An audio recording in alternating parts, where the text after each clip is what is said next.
جی السلام علیکم، امید ہے کہ آپ سب لوگ خیریت سے ہوں گے۔ توشہ خانہ کے حوالے سے لاہور ہائی کورٹ نے ایک اور فیصلہ دیا اور وہ جماعتیں اور وہ حکومت جس کا مکمل سیاسی بیانیہ اس وقت صرف توشہ خانہ کے اوپر کھڑا ہے یا کھڑا تھا، جنہوں نے عمران خان کے خلاف توشہ خانہ، اب ان کا عدالتوں میں کیا موقف ہے، بڑی امپورٹنٹ ڈیٹیلز ہیں، وہ آپ سے شیئر کروں گا۔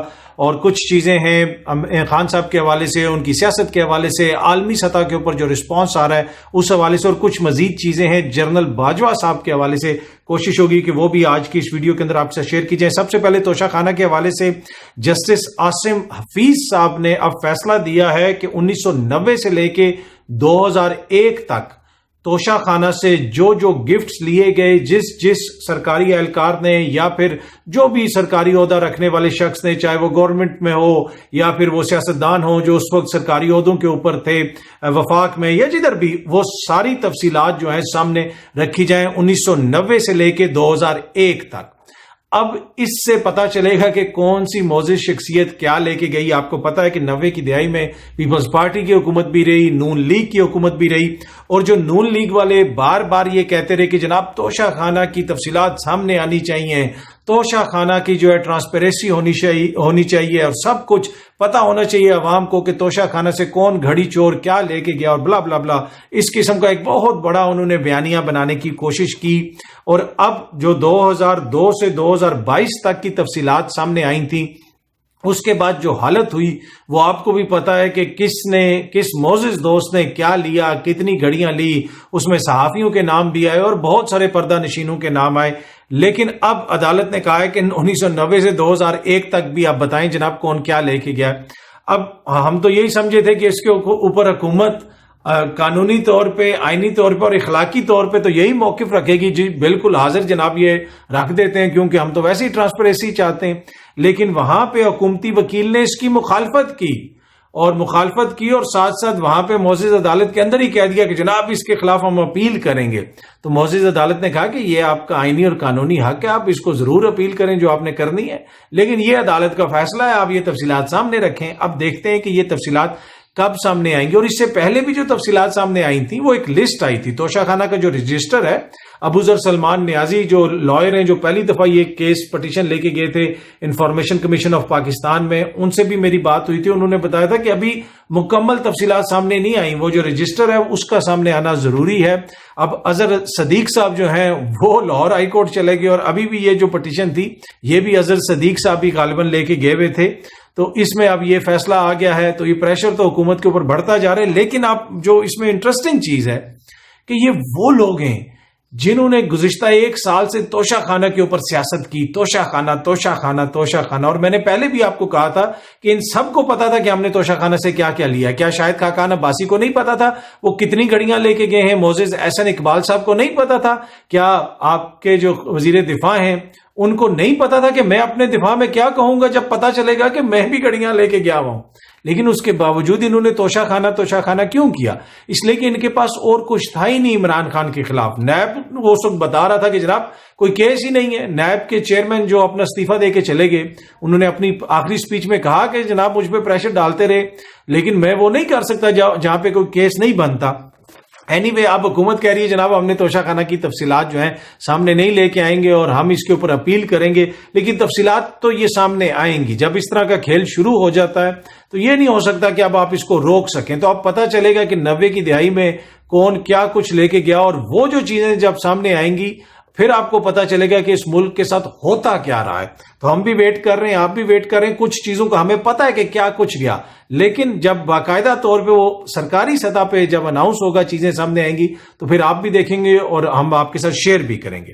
اچھا، اب نیب کا جس طرح میں نے ذکر کیا کہ نیب جو ہے وہ عمران خان کے خلاف کوئی نوٹس وغیرہ ایشو اس وقت نہیں کر رہا تھا، کوئی انکوائری نہیں کر رہا تھا، اس لیے کہ کچھ تھا ہی نہیں، تو اس وجہ سے توشہ خانہ کے اوپر بیانیہ بنایا گیا۔ لیکن جب سے جو نیب کے نئے چیئرمین آئے ہیں اس کے بعد جناب پھر نیب کے نوٹسز وغیرہ بھی ایشو ہو گئے، اور بشرا بی بی اور عمران خان کو بھی نوٹسز ایشو ہو چکے ہیں، اور کہا جا رہا ہے کہ جناب یہ انکوائری ہے اور وہ انکوائری ہے، اور یہ سب کچھ جناب توشہ خانہ سے ریلیٹڈ ہے۔ یہ جو نیب کی انکوائریز کر رہا ہے وہ بھی توشہ خانہ سے ریلیٹڈ ہے، لیکن حکومت کہہ رہی ہے کہ ہم توشہ خانہ کی تفصیلات جو ہے عوام سے شیئر نہیں کریں گے۔ بھائی کریں نا، آپ لے کے آئیں تفصیلات سامنے۔ اچھا، میں نے آپ سے پہلے بھی عرض کی تھی کہ عمران خان جب جلسہ کرتا ہے، ریلی کرتا ہے، وہ پاکستانی خبر بنتی ہے، قومی خبر بنتی ہے. جب وہ عدالتوں میں پیشی کرتا ہے، جب اس کی جماعت کو آپ کالعدم قرار دینے کی بات کریں گے، اس قسم کی بیانیاں لے کے آئیں گے، تو وہ پھر عالمی خبریں بنتی ہیں اور اس کی توجہ عالمی برادری کی بھی اس کے اوپر ہوتی ہے. اب امریکی جو سابق سفارتکار ہیں زلمے خلیل زاد، انہوں نے دوبارہ کہا ہے کہ یہ جس قسم کی جو حرکتیں ہو رہی ہیں یہ قطعاً جمہوریت کے لیے ٹھیک نہیں ہیں، اور انہوں نے کہا کہ جو عمران خان کی جماعت کے اوپر پابندی لگانے کی بات ہو رہی ہے اور پارلیمان کے اندر سے کوئی ایسی قرارداد لانے کی بات ہو رہی ہے کہ جناب الیکشنز ٹائم پہ نہیں ہوں گے، تو اس کے انہوں نے کہا کہ یہ کوئی قانونی، آئینی یا جمہوری روایات کی پاسداری نہیں ہوگی اگر اس طرح کچھ کیا جائے. اچھا، دوسری بات یہ ہے کہ جو آئین کے اندر بالکل واضح لکھا ہے کہ اس تاریخ کو یا اس اتنے دنوں کے اندر جو ہے الیکشنز ہوں گے اگر اسمبلیاں ٹوٹتی ہیں، اس پہ آئین بالکل واضح ہے. اب اگر آپ پارلیمان کے اندر بیٹھ کے کوئی بات ایسی کر دیں، کوئی قرارداد لیں کہ جناب اس کے اوپر ہم پابندی لگا دیں گے اور ہم انتخابات نہیں کروائیں گے، تو وہ آئینی اور قانونی اعتبار سے اس کا کوئی جواز نہیں ہوگا. وہ ایک جتھے کا فیصلہ تو ہو سکتا ہے، وہ ایک جتھے کا فیصلہ تو ہو سکتا ہے، وہ آئینی، قانونی اور پارلیمانی فیصلہ نہیں ہو سکتا، کیونکہ اگر آپ نے تبدیلی کر دی ہے تو پھر آپ 2/3 اکثریت سے تبدیلی کر دیں آئین کے اندر، وہ ایک الگ چیز ہے. لیکن یہ کسی کی خواہشات کے مطابق انتخابات نہیں روکے جا سکتے.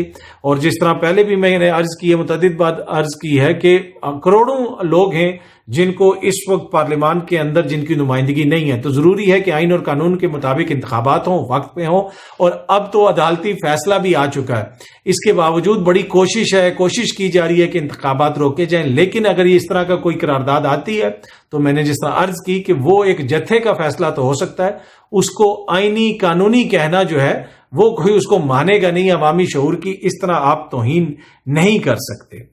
اچھا، خان صاحب نے یہ بھی ٹویٹ کیا آج کہ ہمارے کارکنوں کے خلاف ابھی بھی ایکشنز ہو رہے ہیں. حسان نیازی صاحب کا بھی انہوں نے ذکر کیا ہے کہ ان کے ساتھ بھی ناروا سلوک کیا گیا. حسان نیازی صاحب نے کچھ باتیں بتائی بھی ہیں اور کچھ باتیں وہ یہ کہہ رہے ہیں کہ ابھی میں نہیں بتا سکتا، بعد میں بتاؤں گا. تو خان صاحب نے بھی اس کی طرف توجہ کروائی ہے کہ ہمارے لوگوں کے خلاف اس قسم کی کارروائیاں کی جا رہی ہیں، سختی کی جا رہی ہے، سب کچھ یہ ہو رہا ہے. اور اس وقت ملک کے اندر جو ماحول بنا ہوا وہ بھی آپ کو پتا ہے کہ ایک عجیب قسم کا جو ماحول ہے، اسی پہ مقدمات ہو رہے ہیں. پورا معاشرہ اس طرح لگتا ہے کہ تلخیوں کا شکار ہے. ہر جگہ پہ چاہے انسان ہے، جانور ہے، آپ کو ہر طرف یہ لگتا ہے کہ تلخی ہے. ایک تو اکنامک سچویشن ایسی ہے. اس دن میں چھوٹی سی ابھی میرے ذہن میں ایک بات آئی. اس دن میں واک پہ نکلا جو ہے نا، واک پہ جا رہا تھا تو 2 اسٹریٹ ڈاگز جو ہے نا، کتے، وہ بھی پھر رہے تھے. تو ایک ان میں سے فٹ پاتھ کے اوپر تھا اور ایک سڑک کے اوپر تھا، اور وہ خام بھونکی جائے نا، اور گاڑیاں اس کے بڑے قریب سے گزر رہی تھیں. اور مجھے بڑا عجیب لگا کہ یہ جاندار ہے، اللہ کی مخلوق ہے، یہ گاڑی کے نیچے نہ آ جائے. اور یقین کیجئے کہ میرے پاس سے 2 بندے گزرے اور وہ کیا باتیں کر رہے تھے کہ ایک گاڑی تھلے ہی آئے گا، ٹھیک ہے کہ نہیں. تو مطلب کہ ٹوٹل ڈس ریگارڈ کہ یار یہ بھی ایک اللہ کی جو ہے مخلوق ہے، مطلب یہ نیچے آ جائے گا، مر جائے گا، کیا ہوگا. وہ میں نے کہا کہ اب اس کا کیا کیا جائے. ویسے ہی جو ہے نا میں نے سیٹی بجائی کہ اس کو بلاؤں کہ تھوڑا سا سائڈ پہ ہو جائے. اب وہ بھونک بھی رہا تھا، مجھے یہ تھا کہ کہیں کاٹی نہ لے، جو ہے وہ کہیں بابلا کتا تو نہیں ہے. پر وہ دونوں، ایک تو پہلے ہی سائڈ پہ تھا، دوسرا بھی بھاگ کے اس طرف آ گیا. جب میں نے کوئی سیٹی جو ہے نا بجائی تو میں تھوڑا سا آگے چلا تو وہ دونوں جو ہیں وہ بالکل سامنے کھڑے تھے. تو اب میں نے کہا کہ میں ان کے سائڈ سے ہو کے نکل جاتا ہوں، اور ساتھ تھوڑا سا انسان کو لگتا بھی ہے کہ کہیں جو ہے وہ آپ کے اوپر حملہ ہی نہ کر دیں. تو وہ میں آرام سے جو ہے نا، میں نے اگین وہ پیار سے ان کو سیٹی سی بجائی اور میں ساتھ سے گزر رہا تھا. تو وہ دونوں زمین پہ لیٹ گئے. لیٹ کے جس طرح الٹے ہو کے انہوں نے جو ہے نا ایسے ایسے کرنا شروع کر دیا جس طرح پیار سے نہیں کوئی کرتا. تو مجھے احساس ہوا کہ ان بیچاروں کو بھی لگتا ہے کسی نے پہلی دفعہ جو ہے نا انہوں نے بھی محسوس کر لیا ہے کہ کوئی پیار سے. تو میں نے ان کو تھوڑا سا جناب ادھر جو ہیلو آئے ان کے ساتھ کی اور تھوڑا جو ہے تو وہ بڑے خوش ہوئے. تو وہ میں واک کروں، دونوں میرے پیچھے چلنا شروع ہو گئے. وہ کافی دیر تک جو ہے میرے پیچھے چلتے رہے اور 2 ملاتے رہے، کبھی آگے آئے کبھی پیچھے آئے.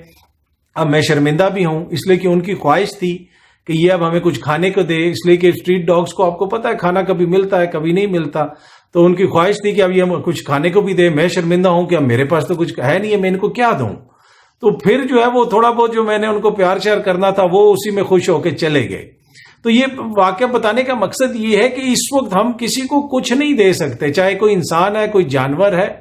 تو جو حکومتیں ہیں اگر وہ اپنے لوگوں کو اس وقت آٹا بھی نہیں دے سکتی، لوگ لائنوں میں لگ کے مر رہے ہیں آٹے کے اوپر، تو کم از کم جو سختیاں ہیں وہی کم کر دیں. جو جس قسم کا کریک ڈاؤن ہو رہا ہے لوگوں کے اوپر، جو آپ پابندیاں لگا رہے ہیں، کوئی تھوڑا سا تو ریلیف دیں نا، چاہے وہ آپ کے معاشرے کے اندر انسان ہے، جس طرح میں نے پہلے بھی ذکر کیا، کوئی اللہ کی دیگر مخلوق ہے، ہر کوئی سختی برداشت کر رہا ہے، ہر کوئی جو ہے مشکل میں نظر آتا ہے اس وقت معاشرے کے اندر. تو تھوڑا بہت ہم سب کو اپنے رویوں میں تھوڑی سی تبدیلی لانے کی ضرورت ہے کہ تبدیلی لائی جائے، اور خصوصاً جو ریاست ہوتی ہے، جو حکومتیں ہوتی ہیں، ان کی زیادہ ذمہ داری ہوتی ہے کہ جناب کس طریقے سے ہم نے اپنی ریاست کو چلانا ہے. ریاست تو کہتے ہیں نا کہ ماں کے جیسی ہوتی ہے. جو صدیق جان کے اوپر کیسز ہو رہے ہیں، دیگر لوگوں کے ساتھ جو ہو رہا ہے، میرے خیال میں یہ مناسب رویہ نہیں ہے. 13-14 جماعتوں کی، جمہوری جماعتوں کی حکومت ہے، ان سب کو سوچنے کی ضرورت ہے. اور باقی ایز اے معاشرہ ہم سب کو بھی سوچنے کی ضرورت ہے کہ اتنی تلخیاں نہ بڑھائیں کہ جو ہے معاشرے کی بقائی خطرے میں پڑ جائے. اور باقی جو ہے کوئی انسان ہے آپ کے ارد گرد، کوئی جانور ہے، اللہ کی کوئی بھی مخلوق ہے، خدا را ان کا خیال کریں. یہ نہ کریں کہ جناب کہ وہ جو ہے وہ مطلب یہ ان سب چیزوں کا جواب ہوگا، سب چیزوں کے بارے میں پوچھا جائے گا. ہمیں تو یہ بھی بتایا جاتا تھا نا کہ یہ بتایا گیا، پڑھا ہے ہم نے کہ اگر وہاں پہ ایک کتا بھی مر گیا تو اس کا ذمہ داری جو ہے وہ حاکم وقت کے اوپر ہوتی ہے. تو یہ صرف کہنے کی بات نہیں ہے، یہ سمجھنے کی بات ہے. اپنے دل کے اندر ریاستی اہلکار ہو، حکومت ہو، سب ہو، ہم سب کو اپنے دلوں کے اندر جھانکنا چاہیے اور دیکھنا چاہیے کہ کیوں ہمارے دل اتنے سخت ہو گئے کہ یہ چیزیں ہم پڑھنے کے باوجود، دیکھنے کے باوجود، بچپن سے ہم ہر جگہ پہ، گھر میں ماں سے، باپ سے، مسجد میں، ہر جگہ پہ، اسکول میں، کالج میں، یونیورسٹی میں، ہر جگہ یہ چیزیں ہمیں بتائی جاتی ہیں، لیکن یہ چیزیں ہمارے دل پہ اثر کیوں نہیں کرتی ہیں؟ یہ ایک بڑا سوال ہے، ہم سب کو ایک دوسرے سے پوچھنے کی ضرورت ہے اور اپنے آپ سے زیادہ پوچھنے کی ضرورت ہے. اچھا، آخر میں جنرل باجوہ صاحب کے حوالے سے آپ نے سنا انہوں نے کوئی ایک اور کسی انٹرویو کو شاید میتلا صاحب سے کوئی بات کی، اور وہ بہت ساری چیزیں سامنے آئی ہیں. وہ بھی ایک سینئر صحافی ہیں. اب اس میں مجھ سے بھی بہت سارے میسج کر رہے تھے، لوگ پوچھ رہے تھے کہ آپ نے جناب اس چیز کے اوپر نہیں بتایا، جنرل باجوہ نے یہ کہا. یہ صحافی جب یہ کہتے ہیں تو وہ کہتے ہیں جنرل باجوہ صاحب ٹھیک ہیں. جب جنرل باجوہ صاحب کا دوسرا موقف ہوتا ہے ان کے خلاف تو وہ صحافی کہتے ہیں نہیں جی وہ جھوٹ ہے.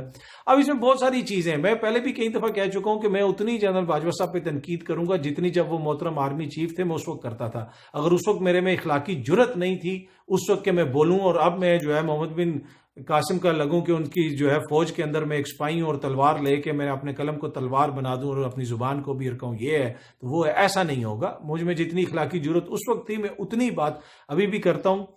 جنرل باجوہ صاحب نے بڑی غلطیاں کی ہوں گی، بہت کچھ ہوگا، لیکن اب وہ ایک ہسٹری کا حصہ ہے. ٹھیک ہے، وہ اب چلے گئے، جو ہو گیا، اب ملک کو آگے لے کے جانا ہے. باقی general Bajwa to be honest I am really surprise. ان کو کیا ضرورت ہے کہ روز صحافیوں کو باتیں کریں، روز صحافیوں کو انٹرویو دیں؟ اس لیے کہ ہر کوئی پھر اپنی مرضی سے، منشا سے چیز لے کے آئے گا، پھر آپ دوسرے کو فون کرتے ہیں کہ جناب میں نے یہ نہیں کہا، میں نے وہ نہیں کہا.